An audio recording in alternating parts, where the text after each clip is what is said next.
Peace, y'all. This is Empress Coachreenanicole, and this is our AM Inspiration Show to wake that ass up. Period. Yes, we are streaming live on YouTube, Facebook, Clubhouse, StreamYard, Twitter, Anchor, Spotify, Google Podcasts, and more. With that being said, look us up. Hashtag Divine Intervention Show, Coach Rena Nicole, Arena Nicole, and you can find us on any network. Period. Now we are also streaming live on Clubhouse. So if you're on Clubhouse, hit that greenhouse at the top. Make sure that you are following the club and make sure that you raise that hand so you can come to the stage and share in what's going on today. Now, the topic of today is how to better accept criticism. With that being said, let's kick back for another 15 seconds and let's get into it. Peace, y'all.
All right, y'all. Peace, y'all. This is Empress Coachreenanicole, and this is the AM Inspiration Show to wake that ass up. Period. Okay. Now, today the topic is how to accept criticism. You know what I'm saying? And that's so entirely important because most people don't even understand what criticism is. They're always in the defense mode. So let's get right into the topic, right? Period. Right. Um literally, excuse me, I'm sorry. So literally most people react with defensiveness and anger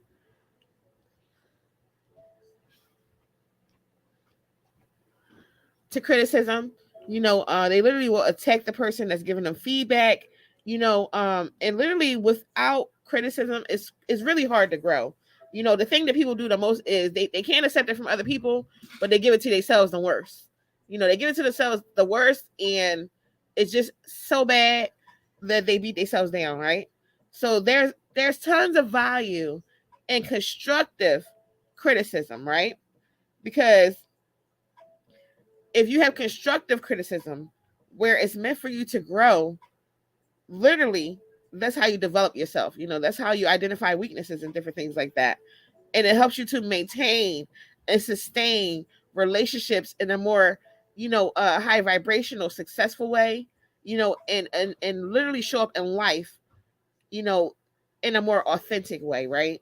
Because literally, when you are not able to gauge the difference between constructive criticism and someone just being a complete asshole, then you're really setting yourself up for failure. Period. Okay. Dum, dum, dum. Period. Okay. So keep that in mind. All right. Um.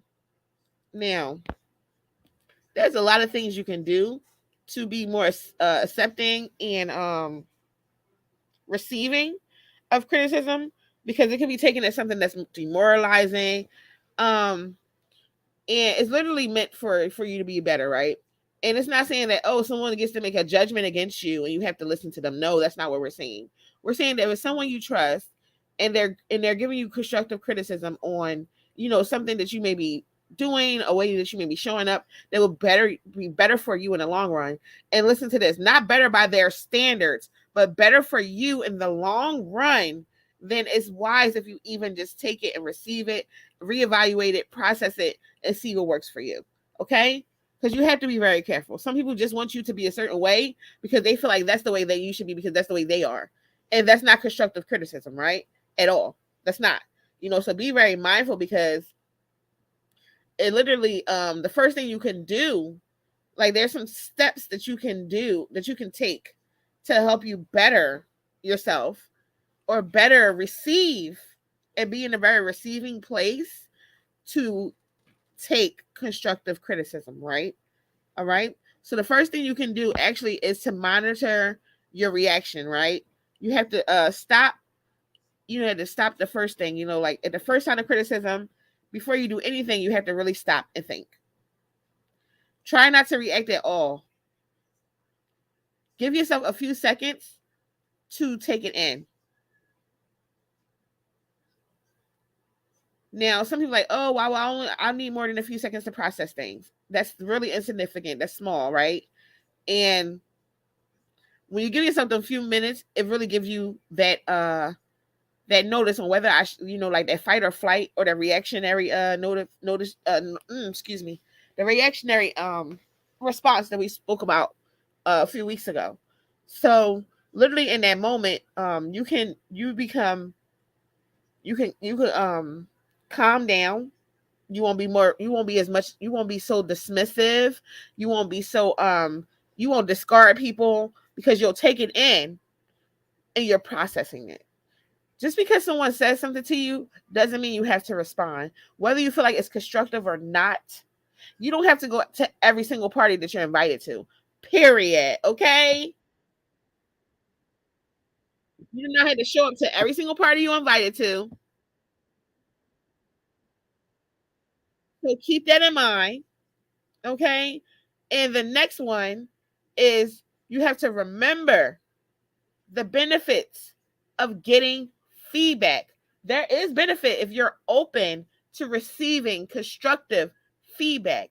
Now, like we discussed before, if someone is coming to you and stating things that's by their standards and for how they live their existence, is not so much constructive, it's judgment. Now, use your discernment to figure out what you consider judgment or feedback. Now, if you're someone who's dealing with a lot of trauma and you're not self-aware, you may feel like anything anyone says to you is, judgment. That's the way you may feel. You may be very defensive about everything people say to you. And you may not be able to receive constructive criticism because you're not in the space of being able to receive. Okay? So either way, use your discernment to navigate through when someone's giving your feedback, because literally when you have those few seconds to remind yourself the benefits of receiving constructive criticism, you will think like, damn, this is going to help me improve myself, my product that I may have, my work ethic, the relationships that I'm facilitating and sustaining, and it will help you to meet those goals and stuff like that at your workplace, or the goals that you have for yourself, right? And possibly goals that your team members have for you. Okay? Because we don't like to use words like expectations, because those who expect nothing are seldom to disappointment. Yet when we are in a workplace or a career environments, we understand there's certain criteria and expectations that we are meant to live up to.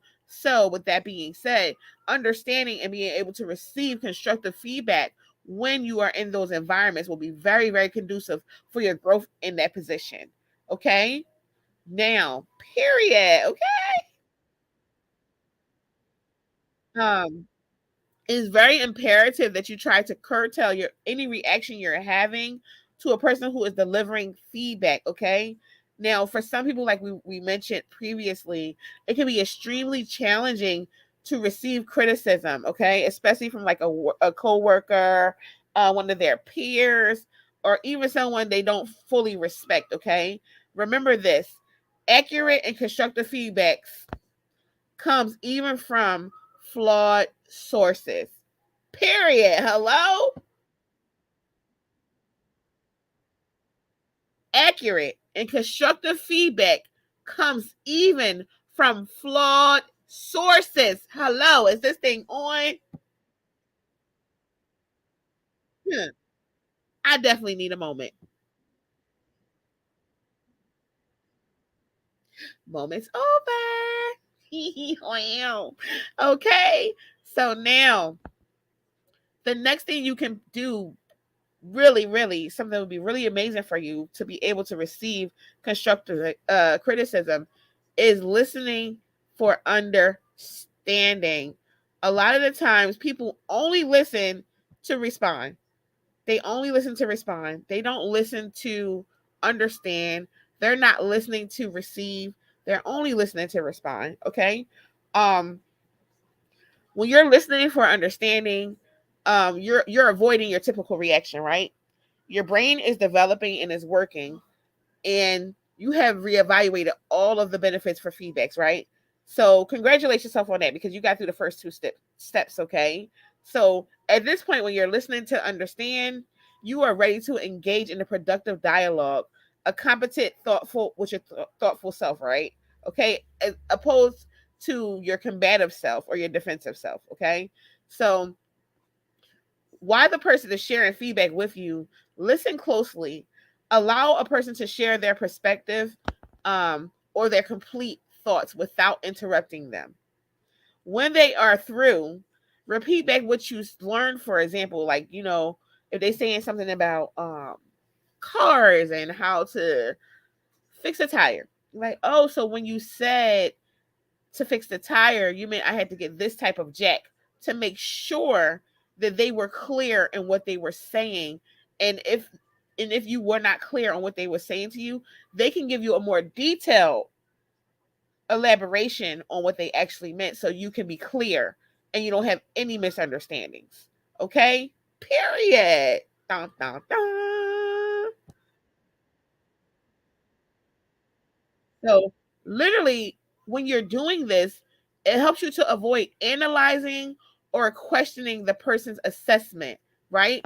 It helps you to avoid that, because you're literally there for receiving and to listening to understand.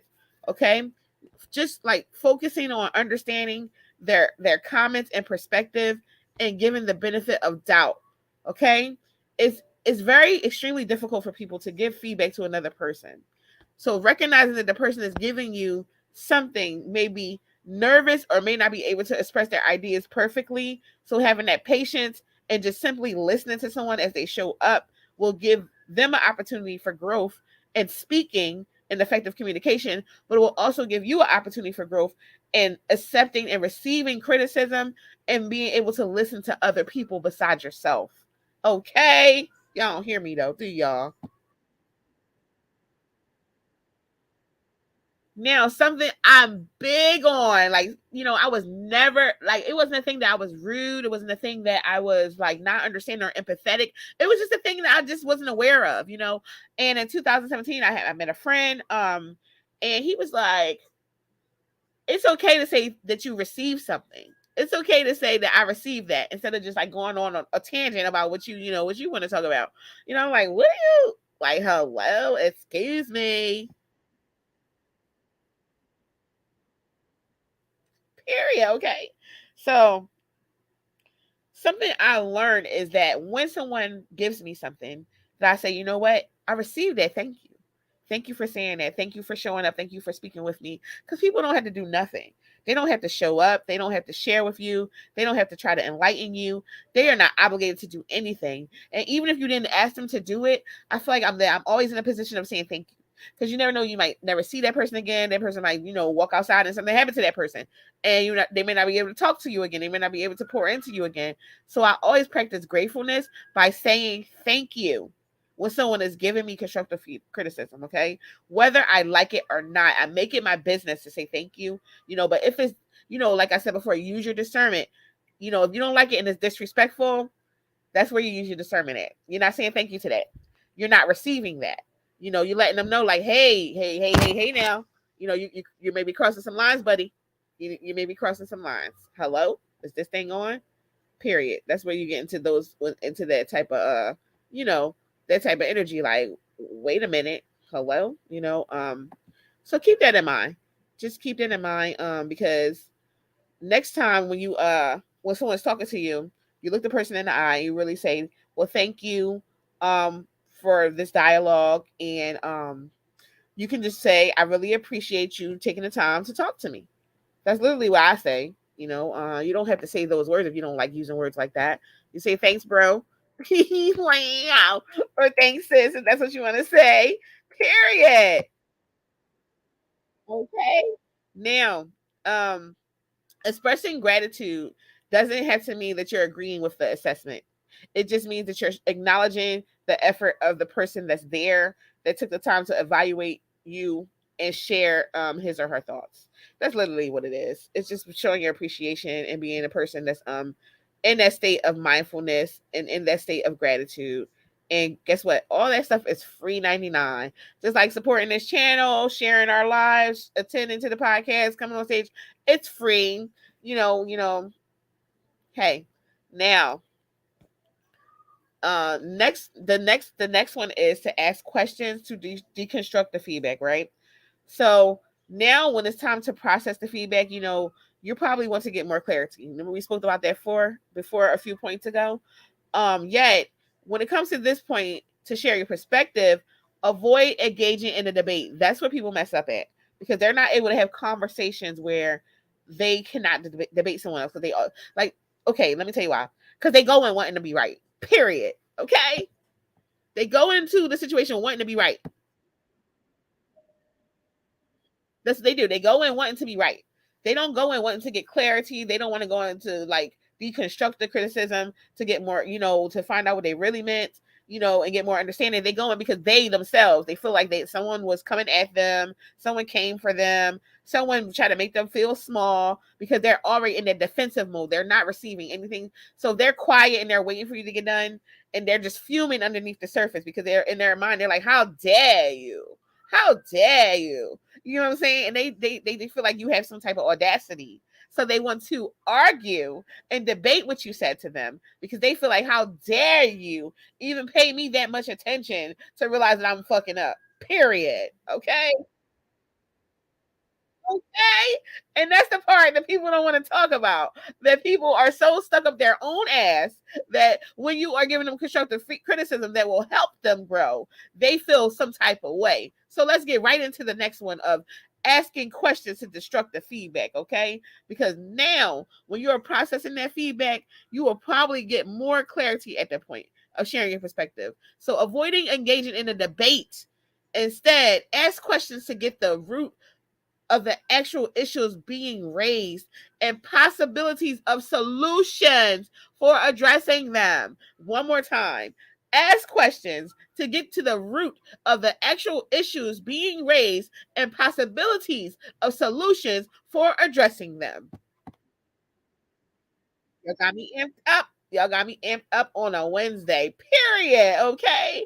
So when you seek specific examples to help you understand an issue, for example, like I was a little frustrated, but can you share when in the meeting you thought I got upset?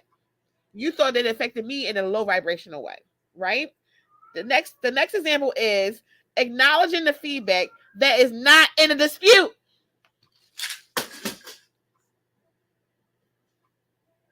Okay.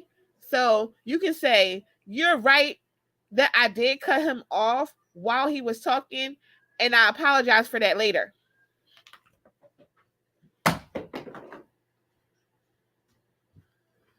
So that's another example when it comes to acknowledging. So we already went over seeking specific examples to help you understand the issue and acknowledging the feedback that is not in the dispute. Okay. So next we're going to move on to trying to understand whether this is an isolated issue. For example, is this a mistake you only made one time, or is this something that you're doing in a repetitive nature? Okay, so you can ask this one. Have you noticed me getting heated in other conversations or other meetings or other situations? Have you noticed me getting upset when this happens, right? These are things that you can ask, okay? So that's, so far we went over seeking specific examples to help you understand the issue, acknowledging the feedback that is not to that's not to dispute the issue, and now we just went over trying to understand whether this is an isolated issue or not. Okay, because these things matter when it comes to being able to receive and deconstruct the criticism, you know, be able to receive it better. Okay. So last but not least for this segment is to look for concrete solution to address the feedback. Okay. So even though if you don't really like, some people say they don't care what other people think they should do, whether you care or not, it's always wise to ask questions like, I love to hear your ideas on how I can handle the situation differently in the future. Because literally, when you're dealing with other people, whether it's in an interpersonal or personal relationship, it's not just about you. It's not just about how you want to show up in those relationships. It's about how you are impacting when you show up. Okay, how you are impacting when you show up. So to get better knowledge on that, is wise to ask other people how you can show up, and it can make it better for them as well. Okay, because it's a relationship. It's not just a ship. It's relation there as well. Okay, keep that in mind. Period. Okay. So literally if you the final one is to request time to follow up. Okay, so if you're a person that likes to process, and you went over all these tips and tips and advices that we gave out today, and you're like, okay, so I'm at the end, so what do I do now after we deconstruct it? I got examples, I asked the questions I needed to ask. Now it's time to request time to follow up. So literally you can agree that the issues that were raised, right? And once you articulate what you are willing to do going forward, and thank the person again for the feedback, you can close the conversation and move on. Literally. Now, if it's like a larger issue or something with your career or a partner or your boss, you may want to ask for a follow-up meeting and ask more questions to get an agreement on the next steps. Okay. And that's okay. Like in a more private setting, where other people are not around, that's completely okay. So keep that in mind. So, because constructive criticism is often the only way we learn about our weaknesses. Without it, we cannot improve. When we are defensive, instead of receiving and being gracious, we run the risk of missing out on important insight. Keep that in mind, because feedbacks are not easy to give, and it's certainly, definitely not easy to receive, but it will help us for the now, and it actually will help us in the long run as we grow so wisely and so gracefully. Period. So I'm super excited. I'm so glad that y'all came out here to support me today, support the podcast, because literally, one of the things you can do is turning a low vibration into a positive, or high vibration. Like I said before, words like inflammatory, like, or like negative, positive, toxic. Those words are extremely inflammatory. So we try to use better words like high vibrational or low vibrational, because we don't want to have one of those places where you're just hearing the same rhetoric, and that's just not us. Period. It's just not. Okay. Um, I think that people need to walk around with a thesaurus. They have a whole phone in their hand and we're still using the same three words. It's okay though. So literally, a key to success to end this out is that you having the ability to transmute energy. So that's why I consider transmutation, when you're turning something that's low into high. And even some people turn things that's high into low. Guess what? It's still transmutation. Period. It really is. It's just a lot of things people are not talking about because they're not aware and they don't know. But any kind of fluctuation of maneuvering something from one place to another, when it comes like energetic transfers and stuff like that, is literally a transmutation. So it's literally like a time to rediscover what's more important to you, and to look for something better, whether it's a job, whether it's a relationship, whether it's just your own personal human experience. Is literally that time, to transform. So keep that in mind, that every day you have the opportunity to transform your life. Every day you have the opportunity to do better by yourself and other people. Every day you have the opportunity to love yourself internally better and to heal yourself. With that being said, this was the AM Inspiration Show, to wake that ass up. The one, the only, often imitated, never duplicated, period. This was your host, Empress, Coachreenanicole, Coachreenanicole.com, Divine Intervention Show and podcast. And we were streaming live today, honey. We are live every day, 7 days, 365, 9 a.m. Eastern Standard Time. And we will see y'all tomorrow at 9 a.m. And thank you for showing up. Thank you for supporting. Peace, y'all. Stay blessed.